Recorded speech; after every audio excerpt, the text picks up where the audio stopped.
Yeah, pretty big one.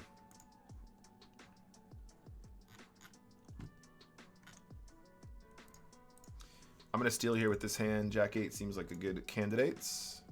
Jack 8 off, specifically. Pretty easy bet on the flop. I think 1/4 is fine. We're probably going to bet a lot of turns here as well. Going to barrel a lot of turns here. 9 of hearts is probably okay because we pick up the gut shot. I do expect a lot of 7x, 5x to fold. Our opponent should be somewhat capped to not having an ace, but that's not always the case, especially with unknowns. And I think on the river we go for all of it. We will run into a flush here once in a while, but I think this is just way too good of a spot. When he calls the turn, he'll still have a lot of ace-x as well, which we'll probably go ahead and call once more, so wish me luck. He's going to call with ace, 4 of spades. We got him. That gut shot really does change things. I think I'm probably likely to slow down if it comes a heart and we don't have an additional draw. Obviously, it's really easy when you make straights, but you can see how much pressure we apply by barreling on 2 streets there.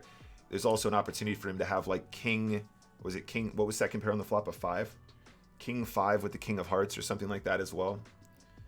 So there is an argument for 3 barrels regardless, but I prefer to have a heart in my hand as a blocker. If we have Jack 8 with the Jack of hearts, we can bet turn and then just ship any river basically, because he really shouldn't have an ace as often as people think, and we get a lot of bluffs through in that spot. Follow-up comment on the 9-6 hand. I'm thinking a reg will recognize the situation and check raise bluff more often. That's definitely a texture where people have check raises. I agree with that for sure. I'm thinking a reg will recognize the situation, check raise bluff more often because of the perceived ranges, but just my opinion. It was a limped pot though, right? I mean, we're limping all that garbage as well. You know what I mean? So I don't think it's, if it was 9-6, if we're min raising, they should have more of that board. If we're limping, we should have basically, well, we should have a lot of stuff that still connects with that. So I don't know if that's necessarily the correct mindset, but I do think that's a texture where we get check raised. I agree. You just got to know how to respond to it, I think. We're going to have c-bets on that board where we call the check raise as well. So it's not like we're just going to c-bet fold when we just have nothing, you know. We'll c-bet call when we have, you know, overcards and backdoor draws and shit like that too. So I'm not too concerned, but I appreciate the conversation about it though. It's good to think about these spots. Yeah, Lewis, I've never been a big MTT player. It's not a format that I enjoy as much as the faster games. And I've always kind of been known for my streams here playing spins and other weird formats like this. I think we can check with Jack High here with the gut shot. This is one of the examples that I was talking about, by the way, QB. When the board comes really low like this, it does hit them pretty hard.